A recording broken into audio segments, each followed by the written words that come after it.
Olá pessoal, agora nós vamos falar sobre arquétipos. Vamos ser objetivos e sem enrolação durante todo esse curso. Aqui vai algo muito sério que alguns não conhecem e muitos ignoram. Existem quatro arquétipos, nem menos e nem mais. E você encontra um vasto conteúdo no livro O Estado Espetáculo, de Roger Gerhard Schwarzenberg. Nesta obra de 1977, o escritor francês descreve os 4 tipos de personagens que integram o estado espetáculo. São eles: pai, o herói, o líder charmoso e o homem simples. Exemplos: o herói. O herói é protagonizado pelo homem enérgico que resolve os problemas de imediato, que não mede esforços para realizar um projeto, que bate a mão na mesa, que xinga, enfim, aquela pessoa enérgica. É um sujeito que tem o saco roxo. Aqui nós podemos representar através do ex-presidente da República, o Collor de Mello. Ele tinha esse arquétipo, ele tem esse arquétipo. O líder charmoso é ilustrado pela pessoa de extrema elegância, elantra, charme, magnetismo, sedução, beleza, graça, encanto, aqui simbolizado pelo presidente Juscelino Kubitschek. Paizão. Paizão é um político com características paternas, que agrega as pessoas, resolve problemas e conflitos, aconselha.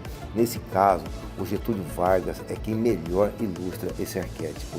Já o homem simples é aquele igual a todo mundo, sem brilhantismo, simplesmente uma pessoa normal, que geralmente emerge da massa, uma figura representativa escolhida pelo povo, pelo eleitorado comum para representá-lo. Bom exemplo é o Lula. O Jimmy Carter sabia bem disso e sempre usava uma frase: sou apenas um homem igual a todo mundo. Eu citei esse livro, O Estado Espetáculo, que mesmo sendo antigo e difícil de achar, é muito atual até os dias de hoje. O político, dentro do seu arquétipo, é o ator que tenta convencer o público e ganha a melhor atuação. Encontrei esse material do professor Marcos Marinho, que explica o que falei acima com muito conhecimento e detalhes para você que quer aumentar mais o seu conhecimento. Eu recomendo que você assista, vai passar logo em seguida. É um material longo, porém muito rico, muito legal. Até a próxima aula. Olá, pessoas! Olá, Brasil! Boa noite! Depois de um interstício aí, de uma semaninha que eu tirei para dar com o meu Benjamin e a minha esposa na fazenda, estamos voltando com o nosso tradicional Quem Disse Professor. Já estamos aí, pelo menos cara, nem sei mais quanto tempo, acho que uns 2 meses, né, quase, dando sequência ao trabalho, falando sobre alguma obra interessante, falando sobre comunicação, sobre política, sociologia, e tentando debater um pouquinho sobre alguns temas que, pelo menos eu acredito, podem interessar a vocês. Semana passada teve até, acho que foi o camarada Zé Carlos, né, falou que sentiu falta da nossa live de quinta, mas semana passada, de fato, eu estava dando um tempinho com a minha família na fazenda, para poder dar uma descansadinha. Perdão. Mas, por fim, não descansando nada, né, cara? Porque quem tem um filho de 1 ano e 9 meses com a energia que tem meu Benjamin não consegue descansar de jeito nenhum. Mas foi bacana, foram uns dias bem legais. Então, semana passada nós não tivemos, né? E eu falo semana passada, né? A partir de hoje, 23 de julho de 2020. Não sei lá quando você vai ver esse vídeo, caso não esteja acompanhando aí ao vivo. Mas na semana passada não tivemos a live de quinta do Quem Disse Professor e nem a live de sexta. Essa semana voltamos com hoje o Quem Disse Professor para falar sobre o Estado Espetáculo do Roger Gerhard Schwarzenberg. Para mim é um dos principais livros de comunicação política para quem quer entender um pouco dessa dinâmica sedutora, né, essa dinâmica da construção das imagens dos atores, das atrizes políticas que buscam, em algum momento, angariar apoio, angariar voto, né, principalmente. Então, vale a pena ler o livro, tá? É um livro que tem aí, basicamente, a minha idade, né? A minha edição é de 78, o ano que eu nasci, mas ele foi lançado oficialmente em 77.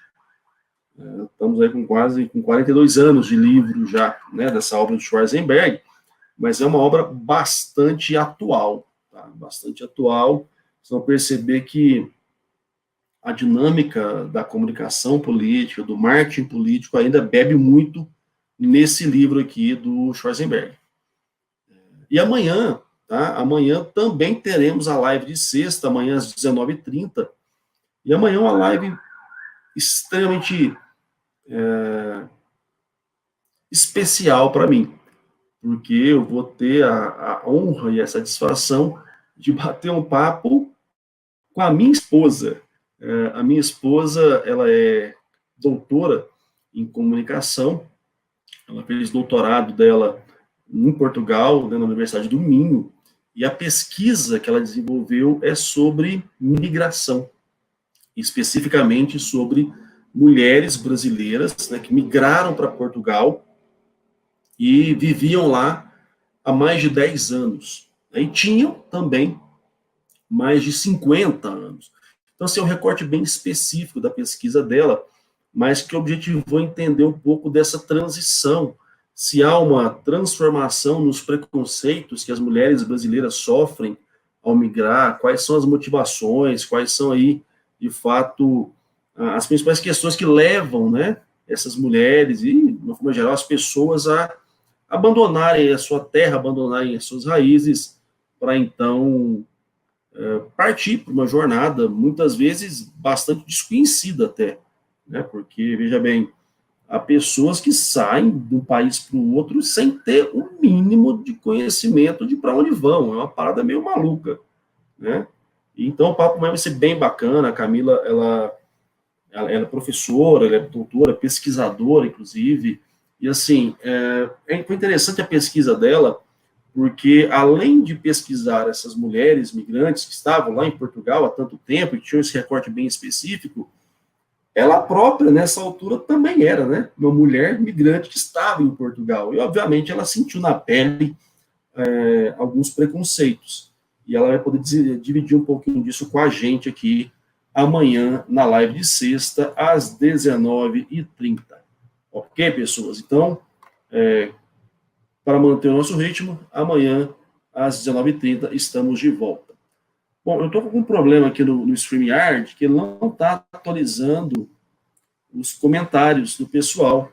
Eu até vi que já tem gente comentando, inclusive, lá no YouTube, eu dei uma sapeada aqui no YouTube, mas não está atualizando aqui no StreamYard, né? Eu vi que o Zé Carlos está aqui, já até falou que é verdade, já faz parte da minha programação semanal.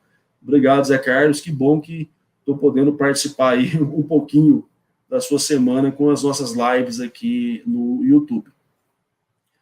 Pessoas, vamos lá então, né? O nosso papo de hoje é sobre o Estado Espetáculo. O Estado Espetáculo é um livro, como eu disse inicialmente, escrito no final da década de 70 do século passado. Por mais que a gente pense, nossa, mas estão 40 anos, é muito tempo, tudo deve ter mudado radicalmente aí na comunicação política, no marketing político. Eu, enquanto professor de comunicação política, enquanto pesquisador de comunicação política, enquanto consultor de comunicação política, eu posso te garantir que é um livro bastante atual. Então, recomendo, tá? Não é um livro tão fácil de achar, mas você consegue na estante virtual, foi onde eu comprei o meu, inclusive, por um preço até honesto. Então, eu sugiro que quem gosta dessa dinâmica da política, de entender a comunicação política, é um livro que vale a pena comprar, vale a pena adquirir, tá certo? Ele vai trabalhar, peraí, antes disso, né, deixa eu só falar um pouquinho quem é, né, o Roger Gerard Schwarzenberg. Ele é um professor da Faculdade de Direito de Paris, né, Paris 2, bem como na Sciences Po e na École de Minet. Editorialista do L'Express até 74, do Le Monde. Ele é, desde 76, delegado-geral do Movimento dos Radicais de Esquerda. Ou era, né? Vou ser muito honesto, eu não sei se o Schwarzenberg... Se bem que ele estava com 33 anos, a altura deve estar de boa ainda, né? Deve estar de boa, o Schwarzenberg. Mas o livro todo, pessoal, o Estado do Espetáculo, ele vai falar justamente dessa dinâmica da construção da imagem dos atores políticos, né? Dessa operação que é feita para que você consiga encaixar um perfil que tenha maior adesão às expectativas e ao interesse da massa eleitora, da população de um modo geral. Porque vamos pensar o seguinte, e aí talvez a gente vai tocar nos pontos aqui hoje que fatalmente vão nos ajudar a perceber o que a gente está vivendo no Brasil 2020, mas que a gente já vive há bastante tempo também. A atuação política, e quem acompanha aqui o canal já ouviu isso em vários vídeos, né, em várias lives, seja nas sextas-feiras sou convidado, seja nas quintas-feiras com alguns outros autores que eu já citei aqui. A atividade política, ela é uma atividade que existe única e exclusivamente por conta da anuência da sociedade, tá? Principalmente nas democracias. Você tem atores políticos mandatários, né, as pessoas que ocupam o cargo eletivo, porque há uma sociedade, há uma população eleitora que apoia isso e escolhe essas pessoas para ocupar esses cargos. Ninguém cai de paraquedas lá em Brasília, né, no caso aqui do Brasil, e nem nas assembleias estaduais, ou câmaras municipais, ou nas prefeituras e na governadoria dos estados.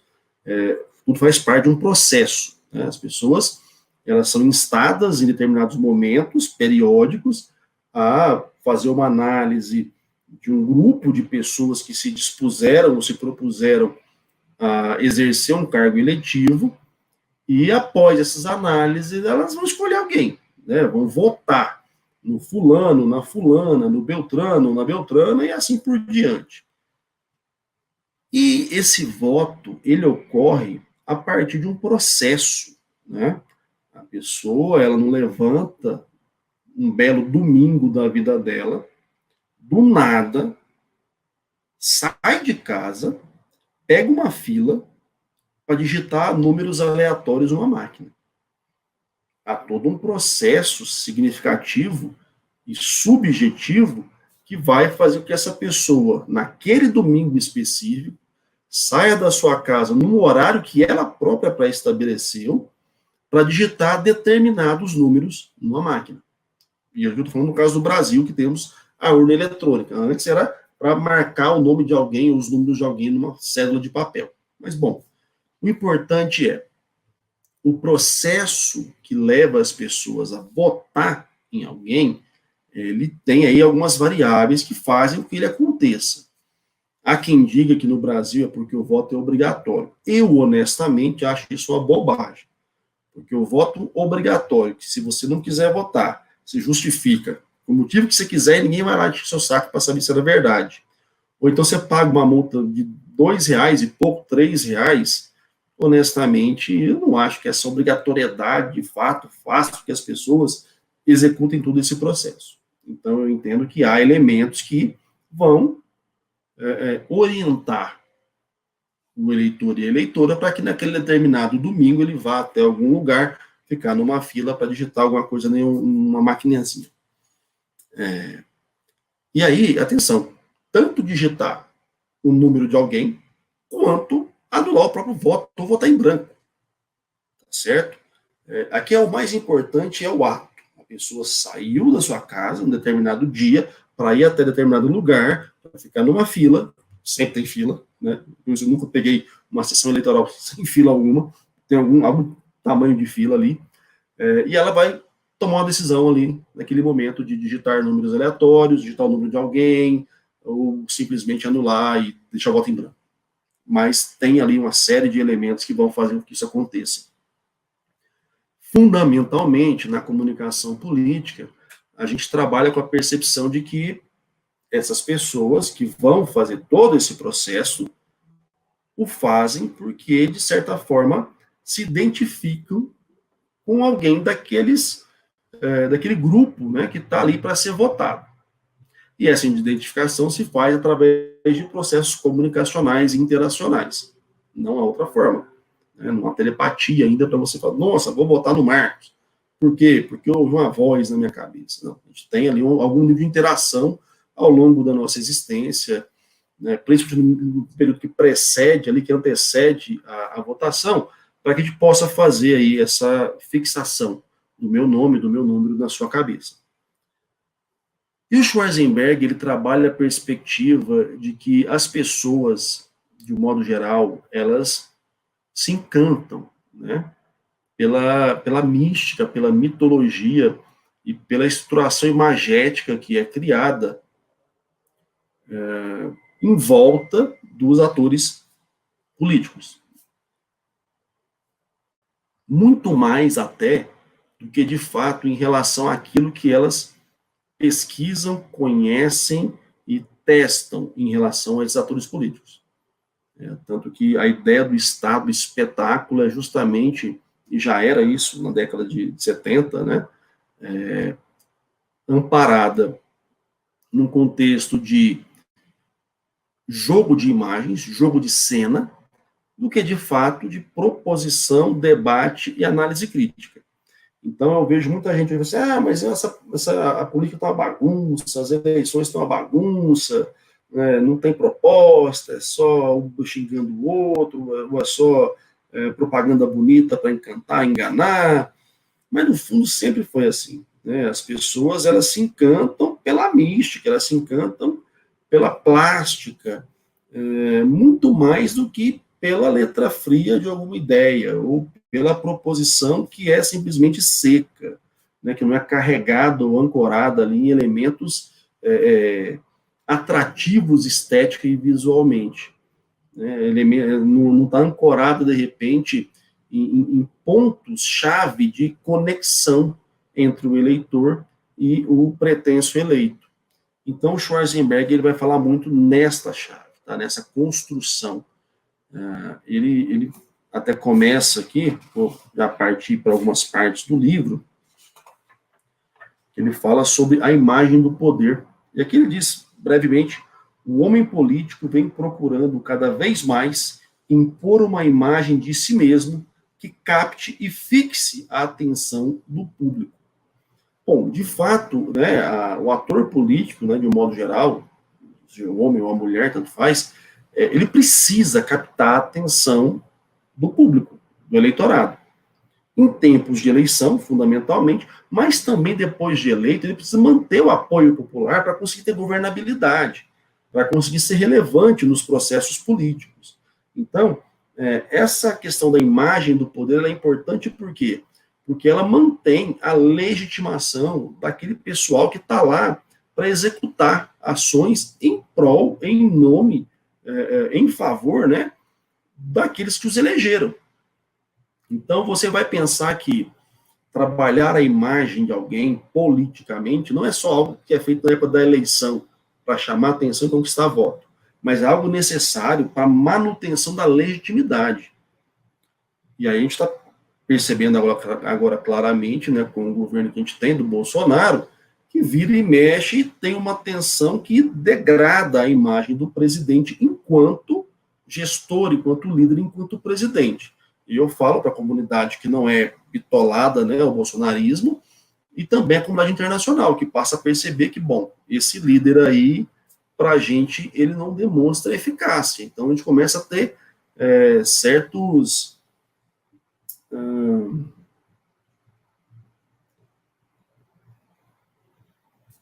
certas questões que nos fazem nos afastar um pouco deste governo, deste governante, deste país.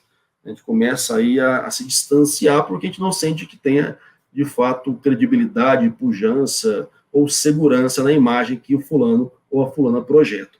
Então, a ideia inicial do livro é que você tem que pensar na imagem que você vai projetar enquanto ator político, porque é ela que vai ou te eleger em um período eleitoral, onde a disputa é aberta, ou te sustentar num período pós-eleitoral de governabilidade ou de legislação, onde você precisa ter certo apoio popular para te manter legítimo, para te manter relevante dentro do contexto político.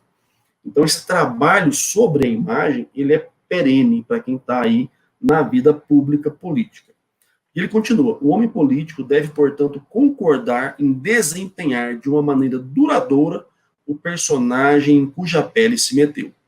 Precisa aceitar ajustar-se à imagem de si mesmo divulgada pela propaganda. Assim vive ele, aprisionado no emprego determinado, como um ator, escravo de seu próprio mito. Bom, aqui é interessante porque o Schwarzenberg ele traz essa perspectiva de que você tem que, de fato, interpretar um papel para que as pessoas te deem a atenção que você espera e precisa, te legitimem da forma que você necessita para executar as suas ações no contexto político. Em outras lives, né, eu já falei sobre essa dinâmica de status e papel, que todos nós representamos papéis diferentes no nosso cotidiano, no contexto social.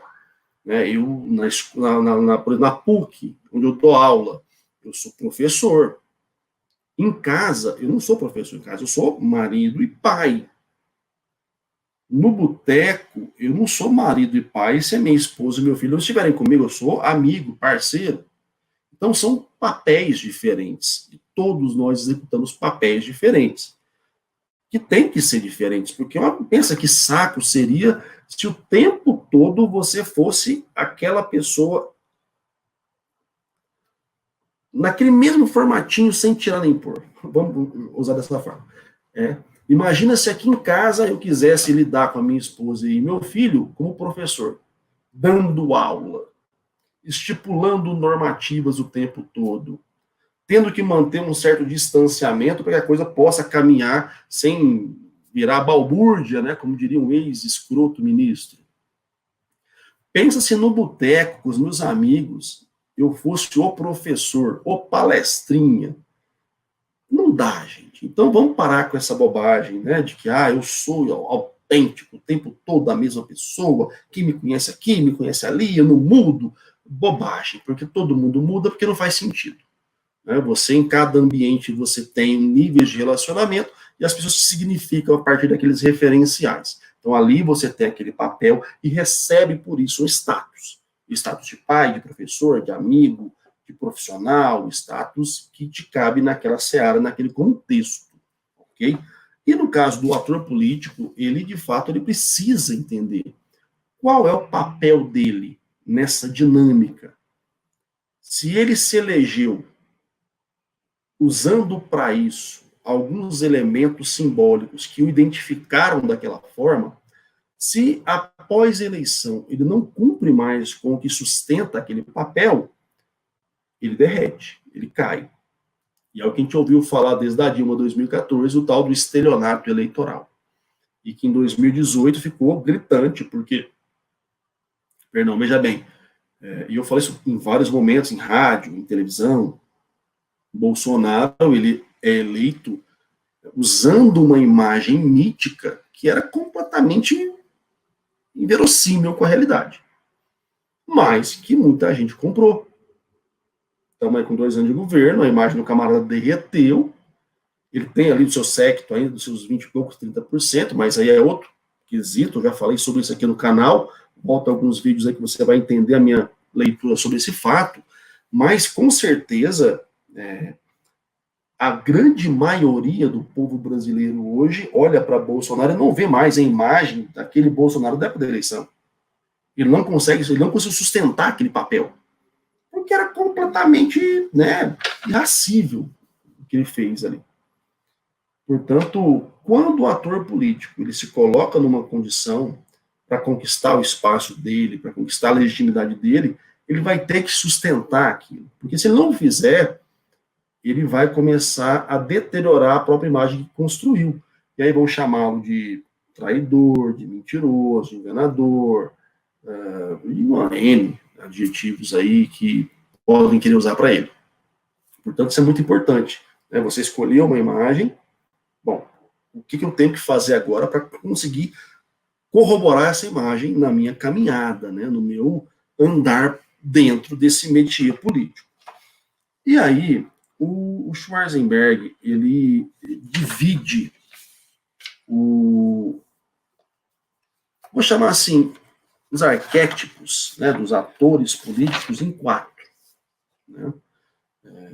Ele fez uma leitura do que ele achava que eram as principais imagens que os atores políticos poderiam, né, ostentar, os principais papéis que eles poderiam representar perante a sociedade, perante o grupo de eleitores. Né? Então foram 4 papéis.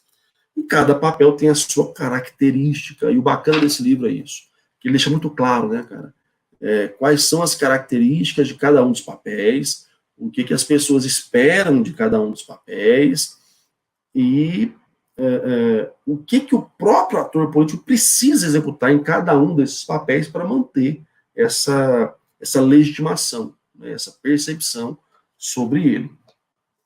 E aí, como disse, 4. O primeiro papel que o Schwarzenberg apresenta, né, o primeiro arquétipo que ele traz aqui, é o do herói.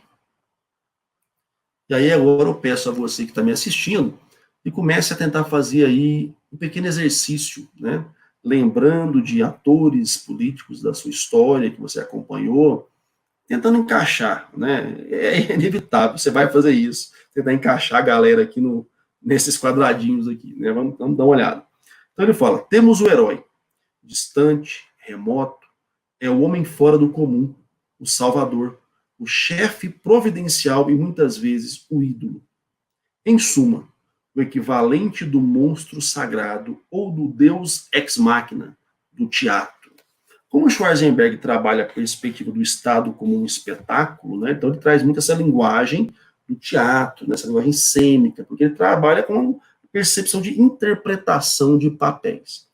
Eu, pelo que eu conheço, pelas minhas leituras, eu vou um pouco além. Eu acredito, de fato, que há essência, muitas vezes, né? Que não é uma simples interpretação vazia, não é uma simples interpretação momentânea, porque, diferente do teatro, onde você ocupa papéis por temporadas, por tempos determinados, na vida política, quem se propõe à vida política tem muito mais perenidade nos processos.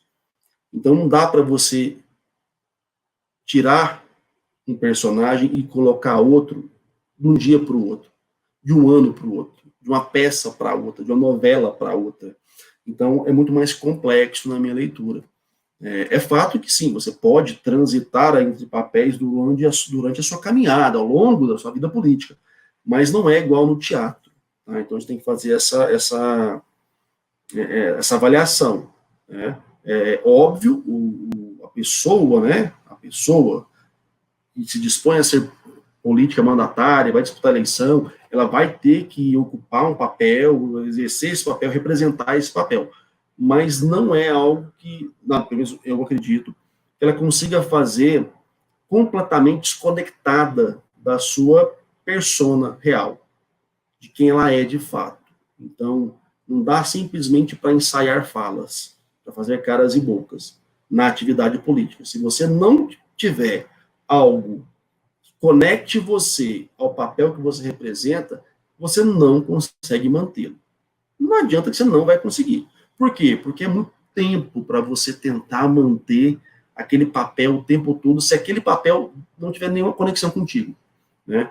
E aí, acho que foi o Lincoln, né, que falou isso uma vez, que você pode enganar algumas pessoas todo o tempo, ou você pode enganar todas as pessoas por algum tempo, mas nunca todo mundo o tempo todo. Então, eu trago muito isso para a dinâmica da política. Né? Por mais que haja essa perspectiva dos papéis que você vai executar, vai tentar interpretar, se for totalmente desconectado da pessoa que você é, da sua essência, você não consegue suportar isso. Você não sustenta isso. Atualmente, muito menos, né? Porque agora você é participante involuntário de um Big Brother. Né? É o tempo todo alguém te filmando, te fotografando, acompanhando. Óbvio, se você é, né, alguém aí do cenário político ou é alguma celebridade de televisão, então não dá para você fingir o tempo todo. Seria um exercício que extenuaria do dos melhores atores da humanidade. Tanto que, se eu pensar ator mesmo, de fato, que vive de interpretar papéis em novelas, em seriados, em filmes, ele mexe, alguém fica puto. Mas você parece tão legal na novela, e agora você foi grosso comigo. O cara entende, ele interpreta um papel num período, num contexto. O ator político, cara, ele não tem essa prerrogativa. O deputado, o vereador, o prefeito, se ele é eleito com uma característica, interpretando um papel, e depois de amanhã, mês que vem, ano que vem, ele vai de encontro a esse papel ao lidar com o seu eleitor, é mortal. Não dá para pensar, não, mas eu era assim só naquele período da eleição, porque ele acaba com a carreira dele. Então eu falo com tranquilidade, tá? Na questão política é muito mais complexo você achar que esses papéis que o Schwarzenberg traz são papéis muito mais efêmeros, que você vira a casaca de uma para outra. Não dá para fazer isso. Eu tinha falado aquela hora aqui do Zé Carlos, agora começou a aparecer para mim os comentários aqui no StreamYard. Pessoas, desculpa se eu estou demorando a mostrar o comentário de vocês, é porque está com um delay aqui bem grande, tá? O José Carlos falou isso aqui. A Simone, olá Simone, boa noite. Mandou aqui. O que vem primeiro, a construção de perfil e adaptação do arquétipo, ou se determina o arquétipo e se constrói o perfil da pessoa política? Boa pergunta, Simone. Eu vou ser muito honesto, e aí fugindo até um pouco aqui do livro, tá? Eu falo por conta da minha atuação mesmo, de fato. O ator político, né, a pessoa que vai para a vida pública política, ela não surgiu do nada, né? Não brotou de um dia para outro. Ela vem de uma caminhada, ela vem de uma história. E essa caminhada e essa história é inerente a ela, faz parte dela. Não tem como você apagar. Então, eu entendo, Simone, que a história da pessoa a precede. Portanto, não dá para Simone chegar em 2020 para o Marcos e falar assim, olha, eu sempre fui assim, eu vivi dessa forma, eu me comportei desse jeito, mas agora eu tenho que ser essa outra personagem, porque essa é mais legal e as pessoas podem gostar mais disso, então querer votar em mim. Não dá para se sustentar isso, né? Então, você tem que entender quem é a Simone, qual é o background da Simone e o que da Simone tem a ver com qual arquétipo. Para que então a gente possa entender esse arquétipo, que as pessoas esperam desse arquétipo, para tentar ajudar a Simone a se comportar dentro dessa margem, né, dessas margens, de uma maneira confortável e que dê a ela a percepção e a significação que ela espera. Certo? E eu falo muito isso em vários comentários, em mídias e também nos meus cursos, né? Pensa comigo, você tem uma história, né? Eu gosto de usar muito o exemplo dos mais gritantes, assim, né? Pensa Marina Silva. Marina Silva, ela é uma pessoa que o tempo todo na sua história ela se posicionou enquanto ambientalista, né? Imagina se Marina Silva chega na eleição de 2022 e percebe que o agronegócio está bombando e que vai ter voto quem for do agronegócio e começa a querer ser a defensora vigorosa do agronegócio. A mulher das fazendas, das plantações de soja. Vai colar, né? Não vai colar.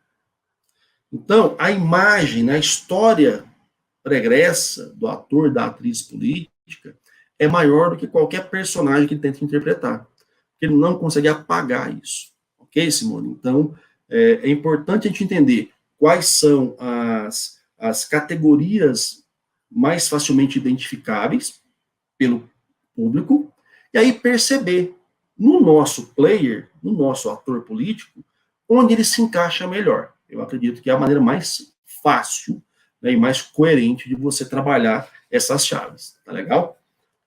Bom, então aqui continuando, né, depois do herói, o Schwarzenberg apresenta o homem ordinário, ou common man, o homem simples, o igual a todo mundo.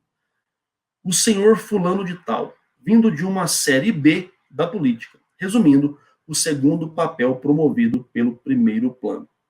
Temos o líder charmoso, que se empenha mais em seduzir que em convencer, em suma, né, o jovem galã, e temos o pai da pátria, a figura tutelar, compulsória, Em suma, o homólogo do pai, nobre do teatro.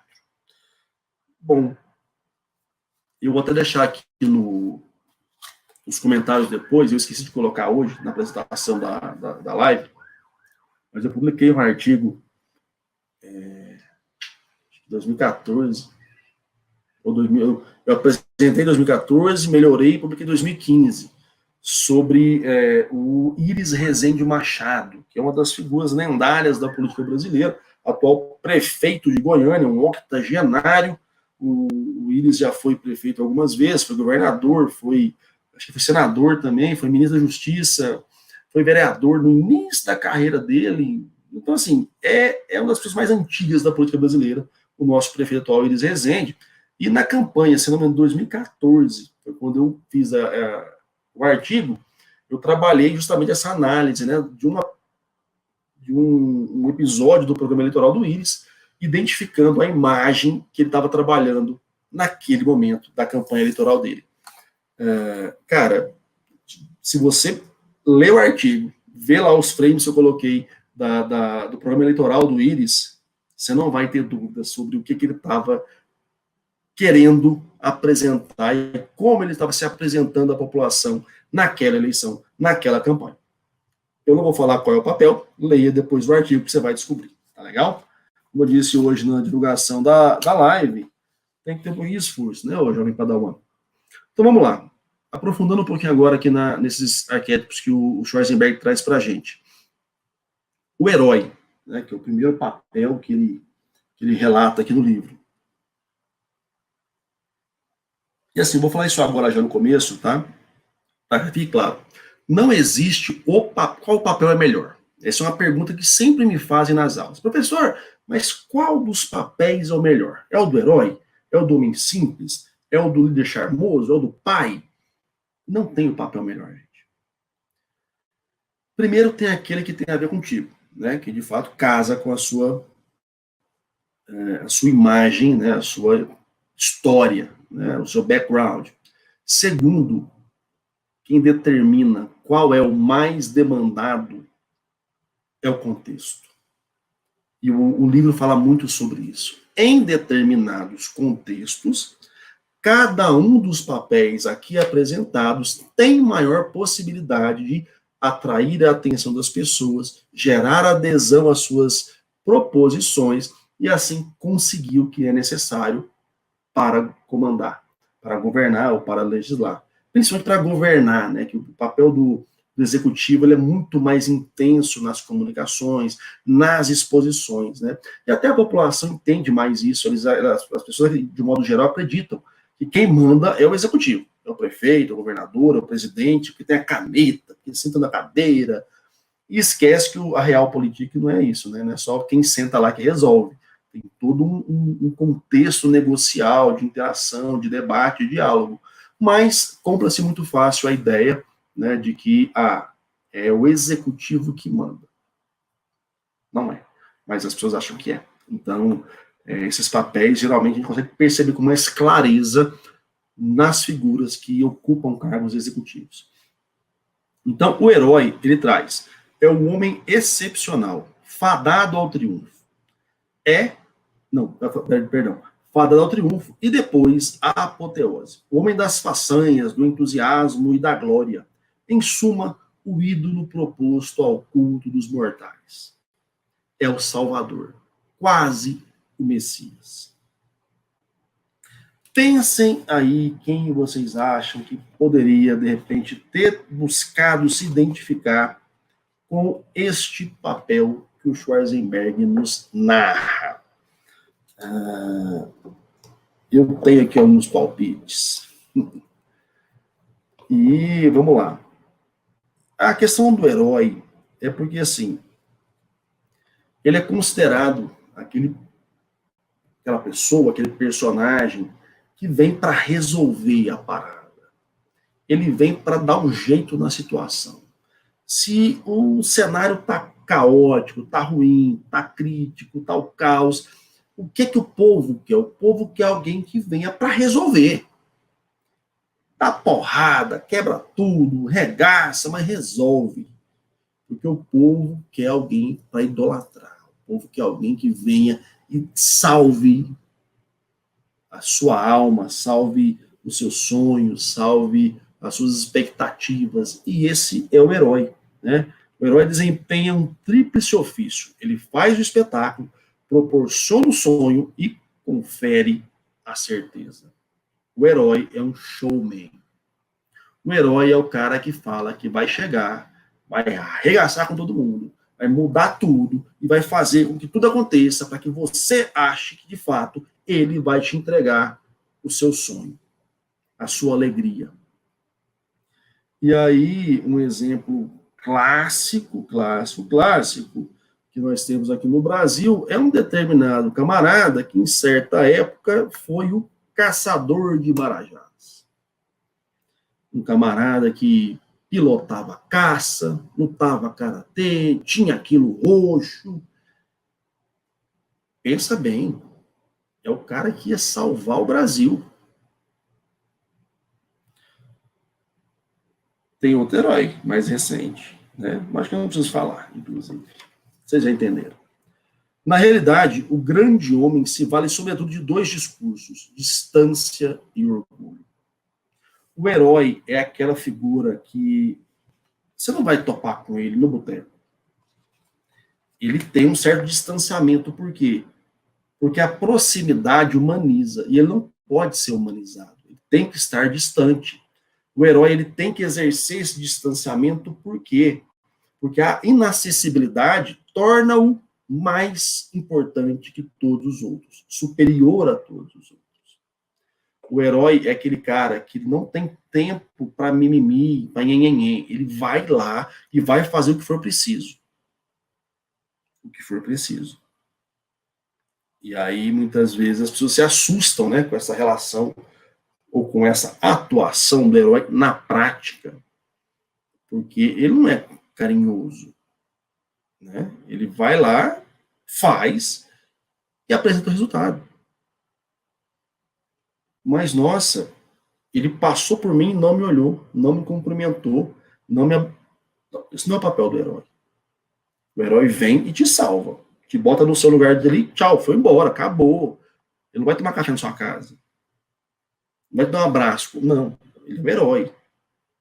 Você tem que entender, né, o que o papel do herói traz, de fato, para a sociedade. Aqui o Zé Carlos está mandando uma aqui.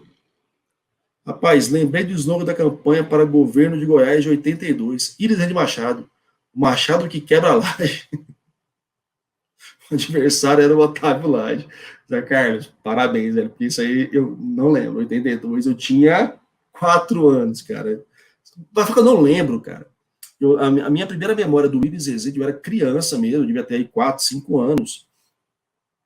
E eu me recordo de uma matéria no Jornal Popular. Foi quando o Iris fez um mutirão que num dia eles construíram 1000 casas. E eu lembro dessa imagem, dessa foto, desse mutirão. Mas, né, é o que eu lembro do Iris Rezende, da altura. Mas, bom, eu tive um fato engraçado com o Iris Rezende há alguns anos. Depois, se eu lembrar, eu conto até o final da live. Me cobra aí que eu conto. Tá? Vamos lá, pessoal. Mantendo aqui o Schwarzenberg, né? Então, vocês entenderam essa dinâmica do herói. O herói, de fato, é o sobre-humano. Né? O herói é aquela pessoa, né, aquele personagem que ele não está aí para ser brother, ele está para fazer acontecer, romper os paradigmas, para quebrar o status quo, para, como diria, salvar, de repente, até de você mesmo. Né? Veja bem, se de fato tivéssemos um herói nesse momento no governo, né, presidindo este país, ele teria imposto um toque de recolher, pensando que as pessoas não podem ficar soltas ao seu bel prazer para se contaminar e para se prejudicar. Então, ele teria imposto uma quarentena, pensando que o bem maior seria a salvação de mais vidas em X tempo, porque ele não quer saber se você vai gostar ou não, ele vai salvar a sua vida, até de você mesmo.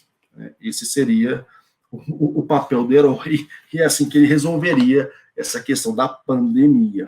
Não é um falastrão boquirroto que quer metralhar, não sei quem, quer mandar para não sei para onde, que bababá, que faz e arregaça, e não quer conchavo, e não quer proteger bandido, e que não dá 2 anos de governo, tá na situação que está. Se bem que foi tentado, né? Foi tentado e teve gente que comprou. Ah, mas foi a maioria, não foi a maioria dos brasileiros, nem de longe, já falei isso em outras lives, quantitativamente você faz o cálculo, você vê que não foi a maioria dos brasileiros. Ah, foi a maioria dos eleitores.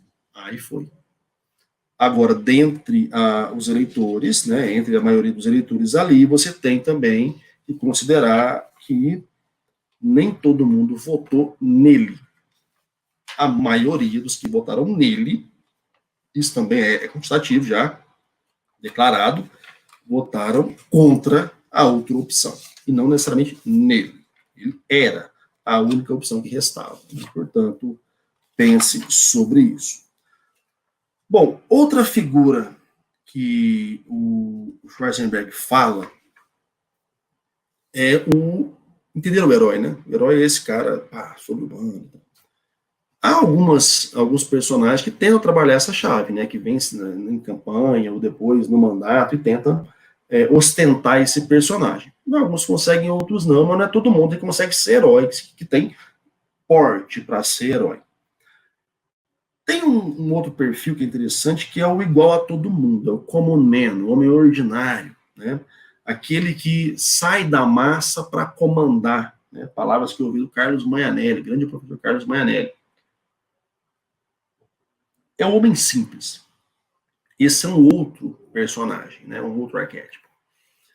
Esse homem simples, ele tem o momento dele, né? Ele tem o momento dele.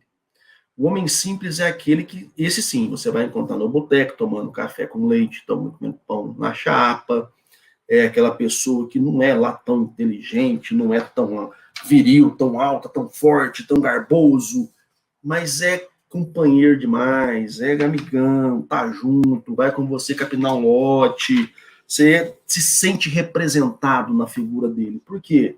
Porque ele é igual a você. E vamos pensar, se eu tenho um momento onde o herói me é importante porque ele vem para tentar resolver, suponhamos, uma de guerra, estamos na iminência de uma guerra, quem que você quer para te defender? O herói, né? Mas passou a guerra, você continua tendo que se relacionar com uma pessoa que é tão distante de você, que não interage com você, que não te enxerga enquanto humano, é um saco, né? E aí você pode migrar para uma outra vertente, que é o de alguém igual a você. Não, bom, já que não tem período de guerra, estamos de boa, está em paz, pô, sei lá, cara, eu queria me ver representado ali, naquele governo. E eu sou um Zé Ninguém, eu sou uma pessoa comum, eu quero alguém igual a mim, porque eu acho que essa pessoa igual a mim vai poder, de fato, sentir as minhas dores e olhar para algumas demandas que eu tenho e que aquele herói não percebeu, porque para ele não fazia sentido. E aí você tem essa figura do homem simples, né? O homem simples, a mulher simples. Vamos lembrar que ele é de 78, então, né, a ideia mesmo seriam os homens na política. Bom, mas o fato é, o homem simples, essa figura que chega a ser até carismática na perspectiva de ser simplório, assim, sabe? É um cara que ele é igual a mim.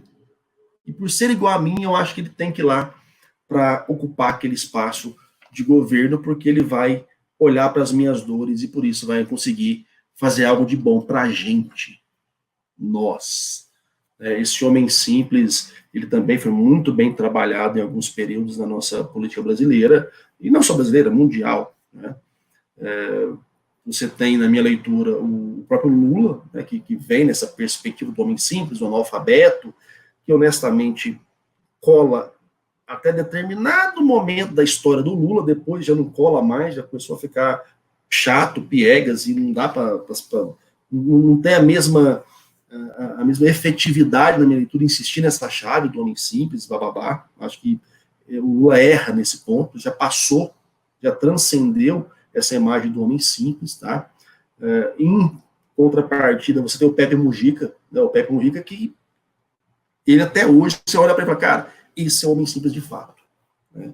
Ele diferencia-se muito do Luiz Inácio pós ali 2005, por exemplo, já indo para o segundo mandato dele quase, que você percebe algumas transformações muito sérias, né, na postura, na figura do Lula, que o distancia dessa leitura do homem simples, do papel do homem simples, que ele tenta, ainda até hoje, 2020, né, tentar trabalhar essa imagem, que eu acho que não cola mais, né, ele já não é mais esse homem simples que ele era ali na década de 80, na década de 90, que ainda colava, mas o Mujica não. O Mujica, pelo que eu acompanho dele, ele ainda é o homem simples que foi eleito andando de Fusca e morando na chácara, na fazendinha dele lá no Uruguai. Então você tem essas dinâmicas. Tem gente que chega um momento que transcende aquele papel que não dá mais para tentar colar nele. Porque outros elementos vão se agregando ali. E há outros que conseguem manter, porque é a pessoa. Por isso, o Simone, que eu falei aquela hora, que não dá para você forçar a amizade, cara, por tempo demais. Chega uma hora que não cola mais, não faz mais sentido, né? As pessoas olham para você e não te identificam mais com aquele personagem. Então, o papel do homem simples é interessante porque ele, em alguns momentos da história, né, dos contextos sociais, ele é querido, ele é demandado justamente por isso, porque as pessoas querem se ver representadas no poder. Principalmente após momentos onde elas se sentiram alijadas da participação cívica, da participação social, né? Eu sinto que eu fui ali, de fato, marginalizado por tempo demais. E eu não entendo que isso faça sentido no contexto que a gente vive. Então está na hora da gente retomar o poder. A gente povão, a gente povo simples, a gente periferia, a gente analfabeto, a gente roça, a gente que não tem... que não se ancora em títulos, não se ancora em sobrenomes, os Silvas da vida, né? Então há momentos que a demanda é essa. E aí você tem mais potencial para uma eleição de uma pessoa que tem essas características, né? Ah, eu posso tentar aparecer? Vai ficar forçado, irmão. Vamos lá, né? A vida inteira você foi um Dória da vida. De repente você quer se transformar no Dória Gari? Colou para alguém aquilo ali? A vida inteira você foi pullover. De repente, você quer ser o Dória construtor? Não força amizade, que o povo não é trouxa. E não, cara. Então, para com essa bobagem. O terceiro personagem que o Schwarzenberg traz pra gente é um que eu acho bem interessante, né? Porque ele tem tudo a ver com essa dinâmica do espetáculo, né? Que é o chamado líder charmoso. O líder charmoso, né? É aquela pessoa que a gente pode considerar assim, é carismático pra caramba. Pode não ser o bambambam, o cara que arrebenta, que resolve, pode não ser o mais inteligente da turma, pode não ser o mais forte, mas é muito gente boa. É aquela pessoa que você quer estar por perto dela, porque ela te enterte, no Goiás, ela te entretém, ela te faz sorrir, ela te faz feliz, que a aura em volta dela é muito boa, muito leve. Então, esse líder charmoso é uma pessoa que, sim, tem um background ali de alguns diplomas, que dá alguma, né, diferenciação, uma pessoa importante, uma pessoa que ocupa os espaços ali da sociedade, mas, fundamentalmente, né, o líder charmoso é aquela pessoa que seduz, que conquista a multidão, conquista as massas, as mulheres, os homens, as crianças, é carismático, é divertido, sabe acolher, sabe rir.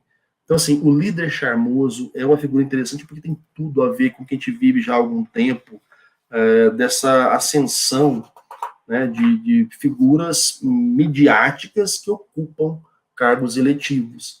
Porque, de fato, o trabalho para você conquistar a audiência, ele é muito complexo, é muito tenso, né, cara? Você tem que ter, muitas vezes, essa leitura de, bom, eu tenho que me comportar como? Eu não posso ser simprão demais, eu não posso ser superior demais, então eu tenho que cativar a minha audiência. E isso favorece muito a galera que vem aí dos veículos de comunicação. Esse líder charmoso é alguém que, de fato, para um contexto onde reina a paz, não há grandes crises, você não quer aquela pessoa que é superior demais a você, porque, cara, nossa, difícil lidar. Você também já não quer mais aquela pessoa tão simples, tão, né, comunzona demais. Nossa, mas essa pessoa é só isso, que tá bom, né, foi legal, mas nossa, chato. Não, você quer alguém divertido, você quer alguém que faça festa, você quer alguém que te represente com alegria, que seja motivador. Esse é o líder charmoso, né? É a pessoa que então, ele fala que Schoenberg, nessa cultura do espetáculo, onde se vive de olhos cravados em alguém ou alguma coisa, o líder ou a estrela servem de pontos de apoio para a projeção dos sonhos e aspirações do público. Eles precisam, portanto, ao mesmo tempo, de simplicidade para que seja possível a identificação e superioridade, distinção, classe, a fim de permitir, igualmente, a valorização. Então, o líder charmoso é aquela pessoa que consegue te olhar no olho e te dar um abraço, mas ao mesmo tempo não é igual a você, é alguém que você quer ser. Então, essa dinâmica do líder charmoso é interessante porque, de fato, ela cativa as massas, cativa as multidões. E em determinados contextos, as pessoas querem, né? As pessoas não querem mais estresse, ou não querem mais nada simplão demais. Elas querem alguém para se inspirar, alguém que as dê elementos para continuar a sua caminhada, para se desenvolver, para crescer, para acreditar, para sonhar. Aí temos a figura do líder charmoso. Qualquer um consegue ser essa pessoa inspiradora, cativante e sedutora? Não. Tem gente que não vai conseguir fazer isso nem a pau. Tem gente que tem naturalmente esse elan, essa dinâmica, né, esse cortejo eterno das massas e multidões que encanta, agrada, seduz. E isso é extremamente importante, tá? A gente pensa até nível diplomático, essa figura aqui é brutal para abrir portas. Talvez não consiga estruturar negociações complexas, mas para abrir portas, gente, tem hora que faz muita falta você ter um líder charmoso no governo. Faz muita falta. Puxa vida. Bom, o Zé Carlos mandou uma aqui. Depois dessa aula, minha esperança de que Bolsonaro se torne um Winston Churchill foi pro Cara, você tinha essa esperança, eu acho que tem que tomar mais uma dose de cloroquina. Pode tomar aí, que tá difícil. Winston Churchill, tabajara do Brasil, tá mais um cara de Rodrigo Maia do que de Bolsonaro. E aí, pessoas, vamos lá. Herói, homem simples, líder charmoso e nosso pai. O pai é uma figura interessantíssima da dinâmica imagética política, porque tem um apelo emocional muito interessante, né? A imagem do pai, ela legitima poder. Por quê? De linhas gerais, né? Qual é a imagem do pai? O pai é aquela figura austera, né? Às vezes séria, mas que também sabe brincar, sabe dar colo, sabe acolher, que puxa a orelha, mas com um cuidado que acolhe as pessoas. Então, quando você se sente angustiado, quando você se sente ali sem muitas expectativas, para onde você corre? No colo do pai. Com medo, colo do pai.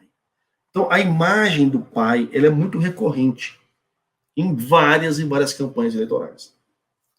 Esse ano, e aí eu sugiro que faça isso, pega essa live, pega esse vídeo depois, mais perto da eleição, assiste ele de novo, ou lê o livro, melhor ainda, e vai acompanhar as campanhas eleitorais para você ver.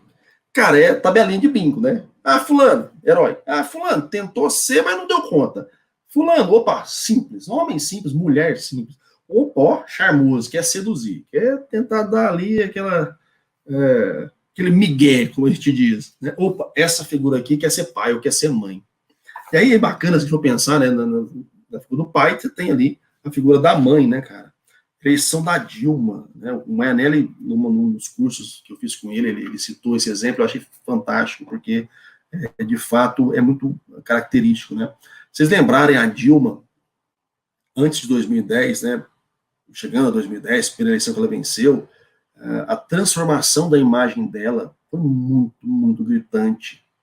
Muito gritante. Você lembra a Dilma no começo do governo, Lula, quando ela começou a ganhar notoriedade ali?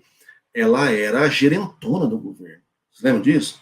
A Dilma não tinha muito lado, não tinha muito entrosamento, ela era uma gerentona, era uma pessoa técnica, que era enxergada dessa forma e vendida pelo Lula dessa forma também. Aí, de repente, vai chegando perto de 2010, o que acontece com a imagem da Dilma? Começam a ressaltar, e aí vamos lá, estou falando que simplesmente viraram a chave, mas começaram a ressaltar na Dilma características que podiam linká-la à imagem da mãe. Tanto que, quem nunca ouviu alguém chamar a Dilma de Dilmãe? Eu já ouvi várias vezes. Vocês se lembram que a Dilma, de um determinado momento até as eleições de 2010, passou a ser a mãe do PAC? Deram uma reestilizada física na Dilma, mudaram as roupas, mudaram o corte de cabelo, mudaram o colar de pérolas que ela passou a usar, mudaram a forma dela interagir com as pessoas. Por quê? Mas essa não era a Dilma? Não, talvez fosse, talvez tivesse uma parte da Dilma que era essa Dilmãe, né? Gente, vamos lá. Todo mundo representa vários papéis. Ninguém é idêntico 24 horas por dia. É uma coisa só. Porque se for é a pessoa mais chata do mundo, se afasta dessa maldição dessa pessoa. Vou ser muito franco com você. Ninguém é. Somos seres múltiplos. Em determinados momentos da nossa vida somos assim, a gente evolui, a gente transforma, a gente muda. Todo mundo oscila, transita e ocupa espaços e se comporta de formas diferentes em determinados momentos. Todo mundo. Isso não é ser falso, não. Isso é você simplesmente ser humano. Na sua juventude você se comporta de uma forma, na sua maturidade de outra, o trabalho de outra, há um eixo central que te sustenta, mas você vai transitando ali entre comportamentos, porque senão você não consegue se adequar aos contextos. Isso é natural. Então você tem a Dilma guerrilheira da década de 70? Tem. Você tem a Dilma gestora do começo do governo? Pode ter também. Você tem a Dilma mãe? Pode ter também. Dando receita de pão de queijo? Tem também. Então, assim, para de achar que o tempo todo estão querendo te enganar, a pessoa não é aquilo. Ninguém é aquilo o tempo todo. Mas naquele momento, a pessoa está expondo uma faceta dela que talvez você não conhecesse. Né? Isso é para a vida, não é só para a política, tá legal? Mas para a política, essencialmente, porque a gente precisa desses elementos para atrair atenção e conquistar apoio. Então, a hora que eu falo da questão do pai, né, aqui na perspectiva do Schwarzenberg, é justamente naquele momento onde as pessoas, né, o contexto social, empurra o grupo, né, a coletividade, para o colo de alguém. E esse alguém, geralmente, é o pai. Não dá para ser o herói, porque o herói não dá colo. Né? O herói, ele te salva até o arrepio, até do seu próprio entendimento do que é ser salvo. O homem simples, ele é aquilo, né? Não tem que ter grandes expectativas em relação ao homem simples. Ele é aquilo. Ele é você, com as suas limitações, com as suas, né, idiosincrasias e características, mas é aquilo. Não vai passar daquilo. O líder charmoso, ele é festa, ele é embalo, ele é alegria, ele é diversão, mas ele também não é colo. O líder charmoso, ele é o tio. Né? Você tem o pai e o tio. O tio sempre é o maloqueiro que te leva para tomar cachaça escondido, que faz aquele rolo, que é brincalhão pra caramba, zoador. Esse é o tio. Né? O tio pode ser o líder charmoso. O irmão mais velho pode ser o líder charmoso. Por quê? Porque ele, né, te dá uma zoada de bacana, te leva para beber nas festinhas, te introduz a alguns ambientes que você não estava acostumado, você quer ser ele quando você crescer. Ele é charmoso. O pai é para onde você corre, era com o trem aperta. Né? Deu tudo errado, peraí, eu estou precisando de alguém para me dar um talentozinho. Eu estou precisando de me dar conselho, para me orientar. Eu estou precisando tomar uma chamada, muitas vezes. Quem faz isso? Uma chamada com carinho é o pai. Então, o pai é uma das figuras mais utilizadas na retórica política. Mas, veja bem, há momentos onde a imagem do pai ela é a mais interessante para ser acolhida pela população. Aqui diz o Schwarzenberg, como medida de precaução contra as angústias do presente, nós nos voltamos para os que evocam um passado calmo e vitorioso. Ao se sentir perdido, órfão, o povo se volta para o pai protetor, único capaz de tranquilizá-lo. Veja bem, o papel do pai aqui não é simplesmente ir lá e bater nos outros. É acolher, acalmar, tranquilizar e orientar. Tanto que ele fala aqui, ó, em relação ao modelo do pai, né? Primeiro, a sabedoria. O pai é o homem experiente, o que conhece a fundo todas as coisas. É um homem informado e prudente, capaz de enfrentar todas as circunstâncias com discernimento, prudência e moderação. A segunda característica paternal é o saber, a competência e a capacidade de solucionar problemas que nos ultrapassam, a nós, pobres cidadãos médios. Finalmente, esse homem de sabedoria e ciência é, acima de tudo, um homem de autoridade. Encarna a firmeza, a energia, a capacidade de resolver e impor decisões, desmantelando resistências e obstáculos. Esse homem de pulso, próximo do macho, gosta de usar um vocabulário enérgico, com frequentes referências à primeira pessoa do singular. Eu decidi. Está claro. Ao pai cabe, antes de tudo, trazer segurança.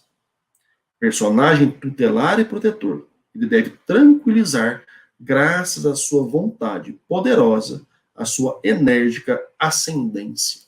Então, a figura do pai, ela é muito utilizada por vários atores políticos, principalmente aqueles que vão, né, chegando a determinadas fases da vida, que com isso consegue atrair pessoas.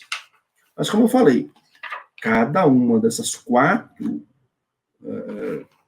personagens tem contextos especiais para poder brilhar, né, para poder aí atrair mais atenção, ocupar mais espaço na mídia, atrair pessoas para aderir às suas perspectivas, aos seus planos e assim por diante. Então, pessoas, o Schwarzenegger trabalha essas quatro chaves, né, que para mim fica muito fácil você começar a fazer esse exercício de olhar para determinadas figuras políticas e tentar identificar. E veja bem, não é que a pessoa é aquilo, a pessoa representa aquele papel. Com veracidade? Pode ser que sim, que pode ser que de fato ela tenha aquelas características. Com falsidade? Pode ser que sim, que ela tente forçar a amizade para parecer algo que ela não é de forma alguma. Eu, pelo que eu acredito, pelo que eu acompanho, tenho essa convicção de que ninguém consegue interpretar um papel desses o tempo todo se não tiver, de fato, algo que internamente sustente isso. E aí, para mim, essa sustentação, ela advém basicamente da inerência do papel que você representa, a pessoa que você é. Então, se eu tenho o perfil do pai, é muito mais fácil para mim te convencer que eu represento este papel e que eu sou um pai capaz de te acolher, de resolver os seus problemas, e de ser firme o suficiente para te ajudar a sair do problema que você se encontra. Se eu tenho vamos dizer assim, o background, o comportamento, um histórico de herói, de pessoa que vem de peito aberto e faz, e arregaça, e arrebenta, mas resolve, te salva, ok, vai ser muito mais fácil para mim, né, interpretar esse papel em determinado contexto para atrair sua atenção e conquistar o seu apoio. Se eu sou simples, eu não vou tentar ser herói porque não vai colar, né? Porque eu sou simples, eu sou humilde, né? Eu sou ali aquela pessoa que não tem grandes diferenciais. Então, como é que eu vou te convencer, cara, que eu sou um herói para você, que eu sou um pai para você? Não, eu sou igual a você. Sou tão Zé Ruela quanto você, mas eu acho que a gente podia juntar nós dois, Zé Ruela, e sentar na cadeira lá para resolver as coisas, porque a gente sabe que a gente sofre, que a gente padece. Ou então, se eu for aquele galã, se eu for aquele sedutor das massas, eu vou ocupar esse espaço, né? Se eu for simples demais, eu não tenho como te seduzir. Se eu for pai demais, eu não vou te seduzir. Porque não cola, não dá, né? Se eu sou herói demais, distante demais, eu não gero a proximidade capaz de fazer querer ser igual a mim. porque o herói, ele é aquela figura distante, então é aquela figura isolada, sozinha. Eu não quero ser sozinho, eu quero estar no meio da galera, eu quero ser o líder da galera, da turma, o queridão da massa. Então eu tenho que ver onde é que eu me encaixo mais. E quanto mais eu conseguir entender o que eu tenho de background para sustentar a imagem que eu vou projetar, mais veracidade eu entrego a esse papel, mais as pessoas conectam isso com facilidade e provavelmente mais vão me legitimar, vão me dar condição de atrair o quantitativo que eu preciso de pessoas para realizar o meu projeto político. Seja ser eleito, seja manter a minha governabilidade. É que o Schwarzenberg, gente, leia um livro, tá? Como eu falei em todas as lives do Quem Disse Professor. Eu pego algumas partes, analiso no contexto que está vivendo, para te falar sobre, mas nada supera você pegar e ler o livro. Aqui ele fala, em determinado momento, sobre a estratégia do desejo político. E ele diz, nessas campanhas científicas, ele põe aspas no científicas, a questão primordial é evidente. Como levar o eleitor consumidor a comprar o candidato produto? E aí, vamos lá. Eu sou do marketing político, né, da publicidade, então vou ser muito honesto. O eleitor, ele se comporta enquanto consumidor e o candidato é um produto. Ponto. E todo produto só é consumido porque ele atende uma demanda, porque ele atrai a atenção e porque, de fato, o seu custo-benefício é vantajoso. Eu costumo dizer, até nas minhas aulas de marketing político, que, enquanto produto, os atores políticos são os produtos de demanda negativa. Perdão, demanda indesejada. Que é aquele produto que você não quer consumir. Né? Não, peraí. Eu até me confundi. É uma demanda negativa mesmo. Que é aquela demanda que você não quer consumir. Você consome porque você precisa. Né? Ninguém acorda de manhã e fala assim, não vou ali abraçar um vereador. Você não faz isso.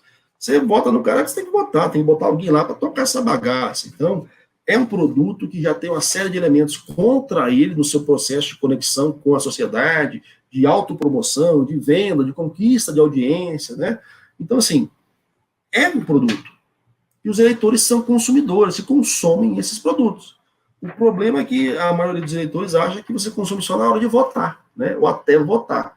E que depois do resto dos 4 anos ele não está na sua despensa, né? Ou na sua geladeira, ou então em cima da sua mesa, ali da fruteira. Ele está lá. E a hora que os eleitores entenderem isso, provavelmente vão escolher melhor os seus produtos. E aqui ele continua. Daí a importância da investigação motivacional, criada pelo doutor Ernest Dichter. Não, Dichter, acho que é Dichter, psiquiatra de formação que emigrou para os Estados Unidos em 1938. E ali fundou o Instituto for Motivational Research. Seu objetivo, desvendar as motivações ocultas dos clientes a fim de melhor orientá-los para este ou aquele produto. Descobrir o porquê do comportamento para depois remediá-lo, determinar as maneiras de guiar as motivações. Quem trabalha com marketing político, comunicação política, vive disso, tá? E aí eu vou ser honesto com vocês, eu sou desses caras, eu trabalho com isso. A minha atuação é justamente essa, entender o que é que as pessoas querem naquele momento e tentar enxergar isso na pessoa que me contrata. Eu falo para vocês o tempo todo, eu não compactuo, nem muito menos acredito na possibilidade que alguns tentam colocar que o marketing cria candidato. Não existe criar candidato. Eu falei há um tempo agora aqui na live, a pessoa existe, tem a história dela, não tem como criar, não tem como apagar a história de alguém, né, do nada, surgiu, agora esse aqui é o fulano. Não, gente, ele é o que ele foi a vida toda. O papel do marketing político é jogar luz naqueles pontos mais positivos que tem a ver com aquele papel que a gente quer representar naquele contexto e tentar jogar sombra naquelas partes que talvez não sejam as mais interessantes para atrair essa visibilidade e dar oportunidade para que as pessoas conheçam, né, este produto, candidato ou candidata. E vamos parar de puritanismo, tá? Esse é um papel pragmático. Eu falei isso aqui na live passada, se não me engano, cara. Não são os melhores que são eleitos. não são os do coração mais puro que são eleitos. São as pessoas, homens e mulheres, que conseguem, de fato, representar melhor o papel que mais aderência tem àquilo que o eleitorado demanda naquele contexto. Ponto. Simples assim. Tá? Ah, mas isso não é legal, porque você às vezes vota e a pessoa se engana. Não, não estou aqui para falar o que é legal, o que não é legal. Estou aqui para te falar de fato o que acontece. Né? E o Schwarzenberg, né, do Quem Disse Professor de hoje, deixa claro isso. A questão é, a hora que você passa a ler esse tipo de livro e entender essas dinâmicas, né, e tem um livro que eu quero trazer nas próximas lives, que eu vou ter que fazer acho que 2 lives para falar dele, é do Jacques Ellul, sobre propaganda, e ele fala de propaganda política, assim, de uma maneira gigantesca, cara, muito interessante. Quando você passa a ler esse tipo de material e tentar entender, de fato, como é que as coisas acontecem, né, essa exposição, essa atratividade, essa promoção de nomes, para gerar voto, para gerar adesão, para gerar apoio popular, você começa a entender, opa, então, se de repente eu começar a operar desta forma ou daquela forma, a emitir esses ponderamentos, essas considerações, falar sobre isso, atacar tal ponto, eu posso também desconstruir, né, os famosos engodos comunicacionais políticos. Então, ao invés de demonizar a propaganda, demonizar o marketing, demonizar a política, entenda. Quanto mais as pessoas entenderem como é que funciona o processo de identificação, de aproximação, de exposição e convencimento dentro da seara política, mais elas estarão capacitadas para se proteger, para se promover, para dar capacidade e condição de realizar aquilo que elas acreditam. E aí é uma luta eterna que eu tenho com a galera progressista, com pessoas das esquerdas que querem ser puritanos. E, isso é de marketing, isso é de publicidade, blá, blá, blá. Queridão, eu falei isso em várias lives. Ninguém é anjo nessa parada. Se você tem os melhores projetos para salvar a humanidade, você ainda vai precisar de ter a maior capacidade de convencer as pessoas de que o seu projeto é melhor do que o dos outros. Ah, mas o meu projeto está provado, ele é o melhor. Quem falou? Não, eu falei, os pesquisadores, os professores. Tá, mas o povo não acha. Quem define se você vai ou não poder realizar isso é o povo. É quem vai votar em você para ocupar aquele cargo. Portanto, se você não tiver competência para se expor a sua imagem, trabalhar seu discurso em um nível que atraia a atenção, gere empatia, gere afeição e produza a ação positiva, esquece. Esquece. Você vai continuar reclamando o resto da sua vida que um beócio como o nosso presidente está lá. Sendo o beócio que é. Mas ele chegou lá. Porque comunicacionalmente, no contexto em que a gente vivia em 2018, as estruturas que o suportaram entenderam como é que a gente tinha que trabalhar a imagem daquela criatura. E o povo comprou. Ah, mas você falou no começo da live que eles só não votaram só nele, votaram contra o outro. Exatamente. Faz parte da construção da imagem de alguém, a desconstrução da imagem do seu oponente. E foi isso que foi feito brilhantemente por muitos anos em relação à imagem do PT, em relação à imagem do Haddad, em relação à imagem das esquerdas. A minha área de pesquisa é essa, né, a comunicação política, e não há, na minha leitura, no que eu pesquiso, no que eu estudo, tudo que eu li. Comunicação é política sem comunicação. Poder sem comunicação. A base de tudo é a comunicação. A base de legitimação do próprio poder, do entendimento e significação do poder, é através da comunicação. O exercício do mandato, a possibilidade de operacionalização das melhores ideias do mundo, carecem de uma excelente comunicação. A manutenção nos espaços de dinâmica política, carece de comunicação. Carece de entender quais são os personagens, qual é o melhor papel, como eu me represento, onde eu jogo a luz para ficar mais legal, o que eu falo em determinado momento, quais os canais que eu utilizo. Sem entender isso, não há transformação no contexto político. Ponto. Pode vir críticas aí da ciência política, pode vir críticas de todos os espectros ideológicos. Estou pronto, vamos conversar, vamos debater. Não há. Principalmente, até para me criticarem, vocês vão ter que saber como comunicar a crítica de vocês. Portanto, parem de ignorar a comunicação. Se a gente quer sair desse atoleiro que a gente virou, nós vamos ter que investir muito em comunicação. Em como projetar melhor a imagem dos players que vão suplantar essas desgraças que estão no poder atualmente. Como é que nós vamos melhorar a imagem do nosso país interna e externamente para dar visibilidade, para gerar atratividade, poder movimentar a nossa economia. Como é que nós vamos trabalhar a legitimidade de determinadas ideias para aglutinar pessoas, para gerar convergência. Gente, nada acontece em contexto social sem que haja comunicação envolvida no processo. Portanto, parem de ignorar a comunicação. Parem de achar que isso é menos relevante se pensar, se planejar. Se a gente não entender que a gente precisa elaborar melhor as nossas falas, os nossos discursos, projetar melhor as nossas imagens, as imagens que a gente quer que as pessoas comprem das nossas ideias, não vai dar. E eu vou ser honesto, a galera mais extremista da direita, boa parte deles fez um curso com um fulano chamado Steve Bannon e estão fazendo isso muito bem. Tanto que a gente está vivendo essa anarquia, nós estamos vivendo em 2020. Né? Tanto que no meio da pandemia, com mais de 80 mil mortos no país, tem 30% da população que apoia o chloroquine more. Então, pessoas, vamos parar com essa bobagem, vamos entender o que é isso, como é que a gente desconstrói a imagem, a gente constrói a imagem para suplantar essa galera.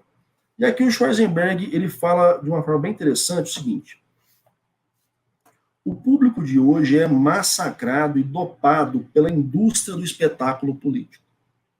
Em torno dele, o Estado do espetáculo desdobra seus faustos ruidosos. Retratos gigantescos nos cartazes, closes nas televisões, miragens da publicidade. A realidade é suplantada por um mundo de ilusões, alucinações e sonhos. Até quando? A democracia é o poder do povo, sua soberania.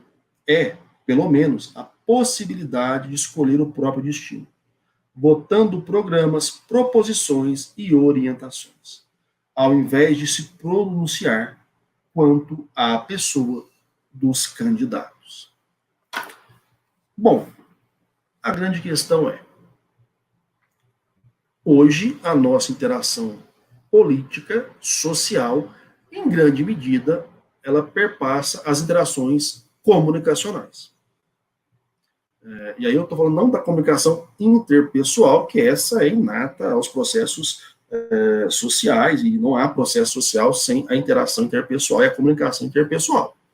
Eu digo aqui na perspectiva da nossa possibilidade de interação com as esferas políticas, com os atores políticos, com os grupos mandatários. A gente sabe o que acontece em Brasília pela televisão, ou pela web, pelas plataformas, pelos jornais, assim por diante. E a gente sempre sabe aquilo que querem que a gente saiba, da forma que querem que a gente saiba.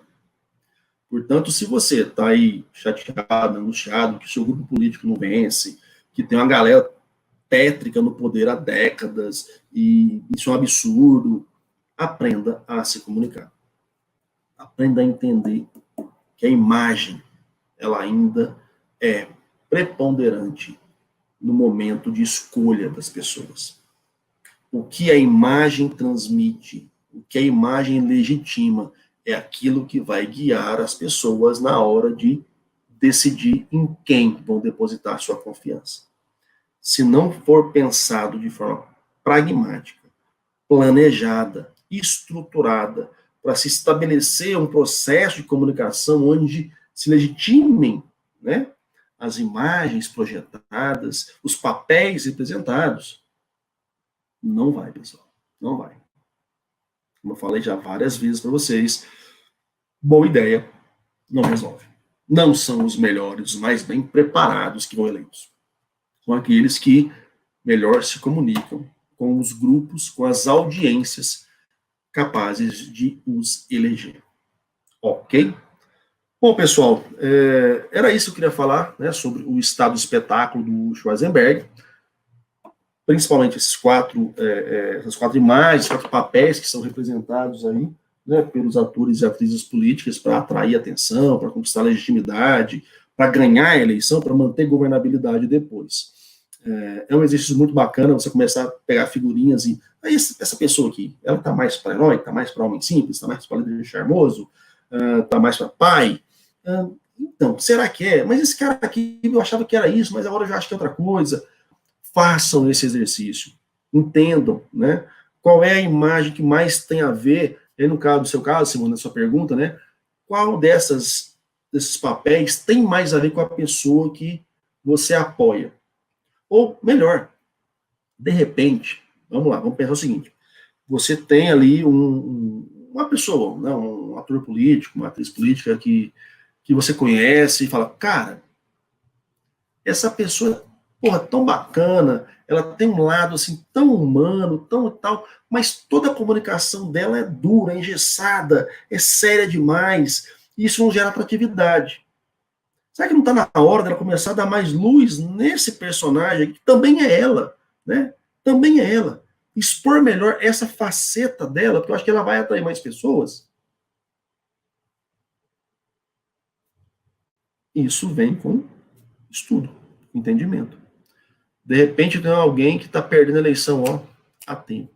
Excelentes ideias. Projetos fantásticos para melhorar o seu contexto social. Mas uma péssima comunicação, não sabe se vender. E aí isso vale também, tá, no meio corporativo, né? Se você não sabe representar um bom papel, não sabe se vender no seu contexto profissional, você é sempre aquela pessoa que não é promovida, né? Que não é lembrada na hora dos grandes projetos e que está lá porque é competente, né? Mas é só isso, né? É só isso. Bom, pessoas, se ninguém tem algo a perguntar, o meu papo com vocês hoje é esse. Agradeço mais uma vez a audiência. Peço aí quem não é inscrito, se inscreve no canal, clica no sino, pega o vídeo depois, o link aqui no YouTube e manda para a galera do WhatsApp. Converse sobre esse tema. A gente está nas redes sociais, aí o Twitter principalmente, todo santo dia. Bora bater papo lá, ok? Me ajude a fazer esse canal mais relevante.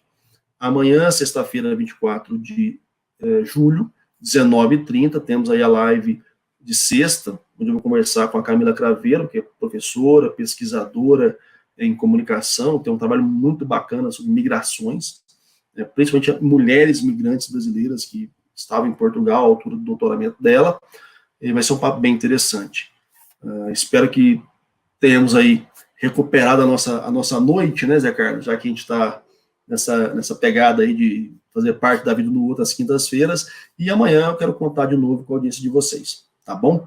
Muitíssimo obrigado, foi um prazerão conversar com vocês, espero que a gente possa retomar aí as nossas lives, já vou deixar avisado, Zé Carlos, para você não ficar chateado, quinta-feira que vem, eu estou na dúvida se vai dar para fazer a live ainda.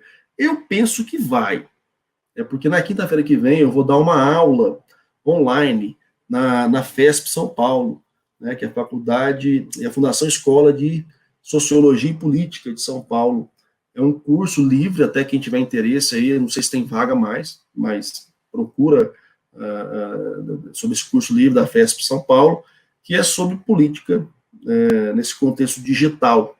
E a minha aula é justamente na quinta-feira, mas eu acho que eu consigo terminar ela até umas 9 e pouquinho. Então, se eu conseguir terminar ela até as 9 e pouquinho, vai ter aí a nossa live de quinta de novo, do Quem Disse Professor. Eu já vou estar empolgado, porque vou ter acabado de dar uma aula, né, sobre comunicação e política, e eu venho aqui bater papo com vocês. Tá legal?